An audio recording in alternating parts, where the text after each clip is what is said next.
Episode 2 part 2. காலையில் மேலையோடு சத்தம் எழுப்பும் பொழுதுங்களுக்கு போட்டியாக சலசலத்த அலுவலகம் நொடியில் அமைதியாக்கி போனது. அவன் வரவு அனைவரும் மரியாதை நிமித்தமாக எழுந்து நின்று வணக்கம் கூற அவன் கழுத்துக்கும் நோடாமல் சிறு தலைவசைப்படும் அவர்களை கடந்தான். பெண்கள் அவன் கம்பீரத்தில் தங்களை மறந்து ரசித்திருக்க, ஆண்களும் அவனை விட்டு பார்வை அகற்ற முடியாதவாறு தன் ஆளுமையால் அவன் தன் அறைக்குள் நுழையும் வரை மாயக்கட்டுக்குள் வைத்து தன்னை தவிர்த்து எவர் பார்வையும் திருப்ப விடாது செய்ததில் சிலருக்கு பெறாமை, சிலருக்கு ரசிப்படைகிறார். அதையெல்லாம் கண்டு கொள்ளாதவன் அசராமல் அதிர்ஷ்டமா என தங்களின் எழுத்துக்களால் பொறிக்கப்பட்டு அந்த பழைப்பு தாங்கிய அறைக்குள் நுழைந்தான். அவன் வேகத்திற்கு ஈடு கொடுக்க முடியாமல் அவன் பின்னி ஓடினான் வீர். அவன் நடந்து செல்லும் வேகமே பின்னிருப்பவனை ஓட வைத்திருக்க சற்று அயர்ந்து போனான் பாவம் அவன். அவனுக்கு பின்னால் உள்நுழையும் நேரம் சரியாக கைபேசி அழைக்க எடுத்து பேசியவனுக்கு வேர்க்க தொடங்கியது. எனினும் விஷயம் அப்படி.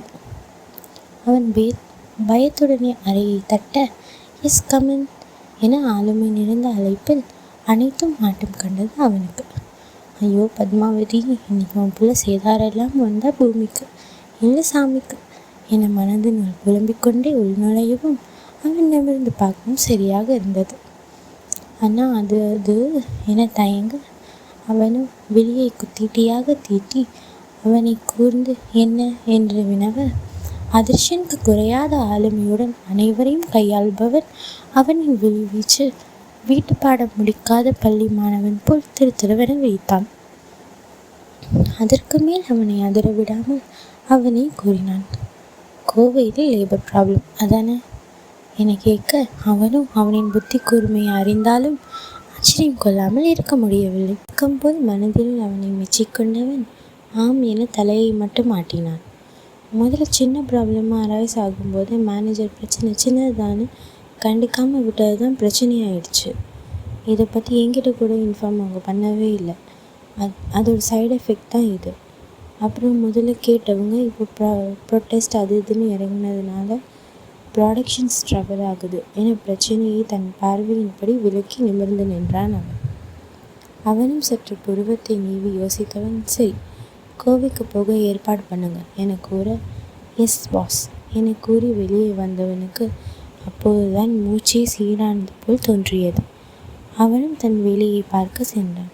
எல்லோரும் தனது வேலையில் மூழ்கியிருக்க தடக் தடக் என தனது ஹீல்ஸ் காலணிகள் ஒளிவிழுப்ப அந்த அலுவலகத்தில் நுழைந்தால் நேற்று அடி வாங்கிய அதே பெண் சஹானா. வெளியே மிடுக்காக இருந்தாலும் உள்ளே உதறல் எடுத்தது அவளுக்கு. நேற்று வாங்கியதின் தாக்கம் இன்னும் இருக்கும் இல்லையா? பெண்கள் அவள் நடை உடை பாவனையில் முகம் செலுத்தி தங்களுக்குள் கிசுகிசுத்து கொள்ள அவள் அதனை அலட்சியம் செய்துவிட்டு அதிர்ஷ்டன் வருமா என பெயர் பொறித்து அறையில் நுழைந்தாள். தன் அனுமதியின்றி உள்ளிருந்தவளை ஏறிட்டு பார்க்க நேற்று அழிவாங்கியதின் பலனாக நெற்றியில் பிளாஸ்திரி சகிதம் வந்தவளை அவன் தன் வெளியில் வீரியம் கூட்டி தீயாக முறைத்திருந்தான். அவன் பார்வையில் உள்ளுக்குள் பயப்பந்து உருண்டு அடிவயிற்றை கலங்கெடுத்த போதிலும் தனக்கு கொடுத்த வேலையை செய்தால் தனக்கு கிடைக்கும் வெகுமானத்திற்கு ஆசை கொண்டு உயிரை விட துணிந்து விட்டாள் பாவம். என்னதான் பயம் இருந்தாலும் அவன் ஆண்மையிலும் ஆளுமையிலும் தீரா மோகம். அதை தீர்க்கவும் தான் இந்த வேலைக்கு சம்மதம் தெரிவித்ததும் கூட.